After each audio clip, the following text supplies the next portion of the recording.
on est de retour sur le plateau du Morning. On poursuit par cette information qui vient de tomber près d'un mois après les attentats de Paris. Le 3e kamikaze du Bataclan aurait été identifié.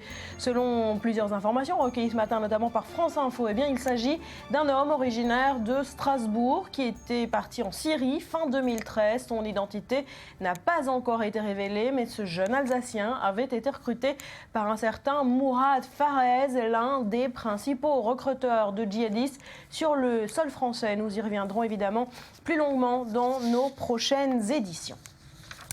COP21, le compte à rebours pour un accord est lancé. C'est à 13h ce mercredi que Laurent Fabius recevra un texte toiletté, selon ses mots.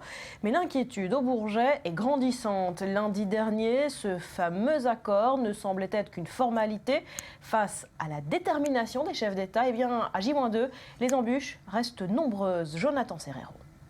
Outre les désagréments de circulation occasionnés aux Parisiens, cette COP21 est censée ouvrir la voie au processus de transition énergétique et à la baisse du mercure terrestre de 2 degrés. À 72 heures maintenant de la fin de cette 21e conférence sur le climat, tous les feux sont loin d'être au vert malgré l'optimisme affiché du ministre français des Affaires étrangères, Laurent Fabius. Il y a eu des avancées incontestables, mais il nous restera à trancher. Quand je dis nous, ce sont les ministres et les négociateurs, avant vendredi, des questions très importantes liées au financement. Le financement du Fonds vert constitue l'une des pierres d'achoppement de ces derniers jours de négociations. Les pays développés s'étaient engagés à créer ce fonds en 2009 et à l'alimenter à hauteur de 100 milliards de dollars par an à compter de 2020. La présidente de l'association humanitaire sud-africaine Oxfam rappelle les pays riches à tenir leurs promesses. Il y a beaucoup de pays en développement qui doivent prendre part aux solutions en s'assurant d'adapter leur stratégie de croissance grâce aux énergies renouvelables, par exemple, et d'autres manières de réduire leurs émissions. On ne peut pas débarquer et demander aux autres d'agir lorsque nous avons aussi la capacité de faire des choix différents. Sauf que les pays développés tiquent désormais sur le montant du financement et ses différentes clauses à inscrire au chapitre de l'accord. Ces nations ne souhaitent pas dévoiler les parts budgétaires qui seront consacrées à la lutte contre les émissions de gaz à effet de serre et celles dédiées à l'adaptation des populations aux conséquences du réchauffement climatique. La hausse du thermomètre mondial fait toujours débat, moins 1,5 degré ou 2 degrés. Les négociateurs n'ont pas encore tranché. Une bataille qui concerne aussi le sort des énergies fossiles. Certains pays comme la France, lancés sur le chemin de la transition énergétique, évoquent un processus de décarburation, quand d'autres comme la Russie parlent de neutralité climatique. Si Laurent Fabius est favorable, lui, à la mise en place d'un mécanisme de suivi sitôt le rideau de cette COP21 tombé, le ministre français espère bien convaincre tous les pays de signer un accord qui serait historique. Voilà, accord historique attendu pour ce vendredi. Étape importante ce mercredi, Laurent Fabius reçoit à 13h une nouvelle ébauche toilettée, je vous le disais. Selon ses mots, Myriam, sait-on si cet accord, cette ébauche d'accord est suffisant? Alors on veut un accord historique, accord on aura peut-être, mais il a de bonnes chances d'être extrêmement décevant. Selon les informations qui nous parviennent, plus que 3 jours finalement pour conclure ce grand accord de la COP21 à Paris. Ce mercredi, une première vision d'ensemble et selon les fuites, eh bien, le résultat n'est pas au rendez-vous. Pourquoi? Eh bien parce qu'on n'atteint pas les objectifs qui ont été fixés et qu'à force de vouloir montrer que 150 pays sont capables de s'entendre sur cet objectif climatique, eh bien on en revient à réduire les ambitions aujourd'hui. Alors pas d'éclat de colère dans les couloirs de la COP21 et ça en dit peut-être beaucoup alors qu'à Copenhague, on avait les délégués des pays en développement qui décrivaient un accord suicidaire. Ici, on n'en parle pas du tout. Alors on reproche bien à l'Arabie Saoudite de bloquer quelque peu aujourd'hui les discussions, mais comment ne pas reprocher à une économie qui est entièrement basée sur l'exploitation d'énergie fossile, pétrole et gaz en tête de ne pas vouloir faire suffisamment d'efforts. Et la conclusion de cette COP21, c'est peut-être bien que ce sont les pays développés qui vont devoir mettre davantage la main à la poche et être leaders ailleurs que dans les discours pour pouvoir débloquer un accord qui coûte très cher, peut-être trop cher. Alors justement, si la COP21 se termine sans accord ou avec un accord à minima non contraignant, il se passe quoi? Alors un accord à minima, c'est effectivement ce qui se profile parce qu'un échec radical, on ne peut pas se le permettre d'un point de vue d'un message politique.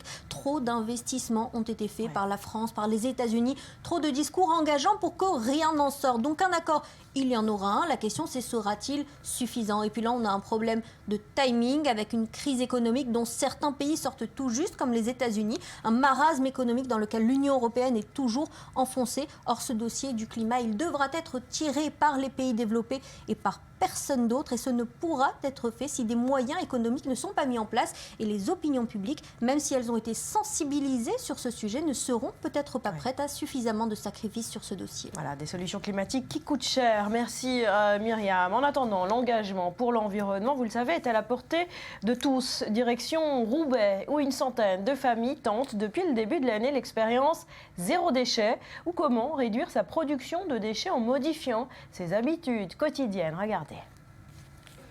Si on lui avait dit il y a un an qu'elle réduirait ses déchets de plus de moitié, André n'y aurait pas cru. Aujourd'hui, quand elle prépare sa salade, les épluchures vont directement au compost qui servira d'engrais naturel pour son potager. Dans ses placards, exit les emballages. D'un coup d'œil, elle sait ce qui lui manque. Un nouveau mode de vie qui a même permis à cette famille modeste de faire des économies. Parce qu'avant, je dépensais 500 € par mois de nourriture, produits d'entretien, tout compris dedans, mais je dis par mois, je finissais pas le mois. J'en avais que pour 3 semaines. La dernière semaine, je ne savais pas comment j'allais faire pour acheter à manger. Donc c'était compliqué, très dur. Qu'aujourd'hui, maintenant, je dépense 250 € par mois, donc je fais mes 4 semaines. Depuis le début de l'année, André participe au projet Zéro déchet lancé par la ville de Roubaix. Ancienne ouvrière textile, aujourd'hui au chômage, elle a suivi plusieurs ateliers et fabrique elle-même sa lessive. Dans sa penderie, il n'y a plus que le strict nécessaire. 100 autres familles se sont portées volontaires. L'objectif, réduire de manière significative la part de déchets non recyclés. Aujourd'hui, le bilan est plutôt positif. Au bout d'un an, on a en fait une réduction de plus de 40% de la production de déchets résiduels pour 70% des familles et même plus de 80% de la production de déchets résiduels pour 25% des familles. Au final, la moyenne de production de déchets résiduels des familles zéro déchet, elle est de 58 kg par an et par habitant, là où la moyenne roubaisienne est à 243. Petit à petit, certaines écoles et commerces de Roubaix s'y mettent aussi. Dans le restaurant de Charlotte, le mot d'ordre, c'est la chasse au gaspillage. Quand le pain sèche un peu, je le coupe en petits morceaux, j'y mets du sel, du poivre, un peu d'huile d'olive, ça devient mes croûtons que je mets sur mes soupes, dans mes salades, donc ça fait un crouton top qualité. Et s'il est vraiment vieux, je le mets dans des sacs en papier, je le donne à une amie qui a des chevaux. 100 nouvelles familles devraient participer au projet l'an prochain. Mais pour André, tout n'est pas encore parfait.